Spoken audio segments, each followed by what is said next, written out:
Hello again. How are you guys doing today?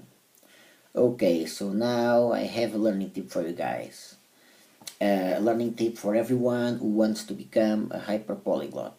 So, to everyone like me, everyone who wants to be a hyper polyglot. I'm not a hyper polyglot yet, but I intend to become one. So, this is a good learning tip, I believe. Study unusual languages now. Instead of studying them only in the future, 10 years from now or something like that, you should study some of them now. So what do I mean by this? I mean, my friend Rafael Bialets the other day, he told me, and maybe you will drop some more languages due to the fact that there ain't so many people to practice with. And that's a problem. Yes, that's a problem. So before that happens, I decided to study some languages, some unusual languages now. So, Papiamento. I'm only at the very beginning of the book, only at the very beginning, on first lesson with Papiamento textbook. But I decided to study Papiamento now because I want to. I feel kind of motivated now to study this language. In the future, there ain't so many native speakers. It's not a very common language. I feel I might not feel so motivated to study Papiamento. One language that I had on hold and today I made a lesson was Malagasy. Because if Malagasy is some sort of an endangered language for me. When I say this, I mean that it doesn't motivate me that much. Maybe because it's very hard to. It's a hard language. It's very hard to really understand how it's written and especially how it's spelled. How do we spell it? Because not every single letter is spelled, so it's very difficult to read and to learn too. And I'm not so good at French, at least not yet. I'm very bad at French, as a matter of fact. And so the book is in French, Assimile Malgache, and so I decided that it's better if I do some lessons, only if it's maybe sometime from time to time only. But if I do some lesson, let's see, if I do a couple of lessons per week, that will be okay. That will keep me kind of motivated. So Malagasy, it's a language that I decided to study now. And then Yoruba. Well, um, I'm kind of let's see. I don't know exactly. I don't know exactly if I will study Yoruba. Let's see, during 1 month or only during 1 week. I don't know. The thing is, I need to do some lessons. Cause if I leave Yoruba for later and later and later, it will be much harder for me to really get back on the tracks again. And so this language, Yoruba, I believe it's best if I study, even if only a little bit, even if only a little bit, focusing on the dialogues and basic grammar only. It's better than if I leave it for much later. And now, what else? Another language that I only made kind of one lesson was Malay. So I believe that in every 4 weeks I will focus on like two languages and something like that during the entire week. And it might just as well be Malay and Yoruba, for instance.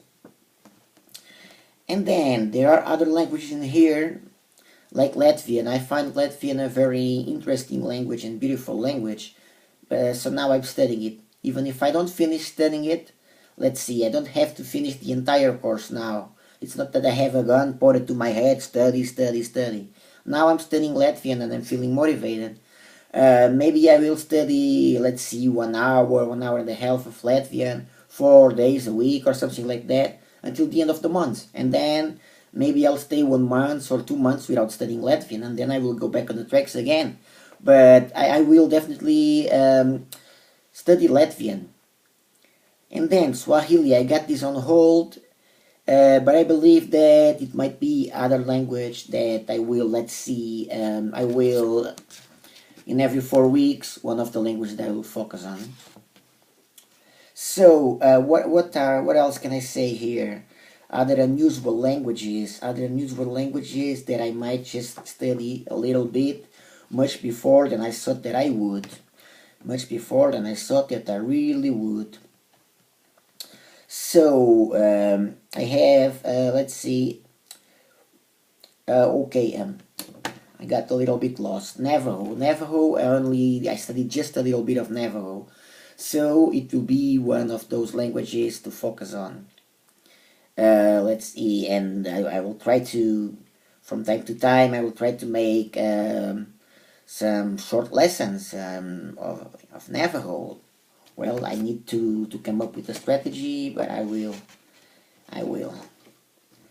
And languages like Maltese, Hawaiian, and Maori that I wasn't supposed, I wasn't thinking about this only like before 10 years from now.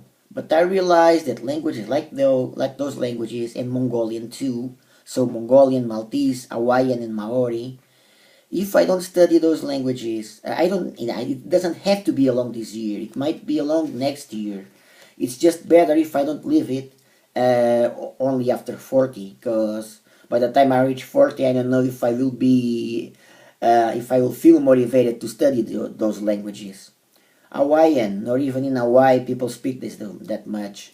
Maori, I don't think I will ever be able to speak Maori with anyone unless I can find a Maori friend via Skype or something like that. Maltese, it would be great to go to Malta, more to get drunk than and to other things, I believe, because that's what you can find in Malta, I believe. It's tourism, and there ain't so many people interested in the Maltese language, and so I do not know. I believe it's best by the time I have some knowledge of Arabic. I believe it's best if I start studying a little bit of Maltese and Mongolian too. But those languages, it doesn't have to be along this year. It might be along next year.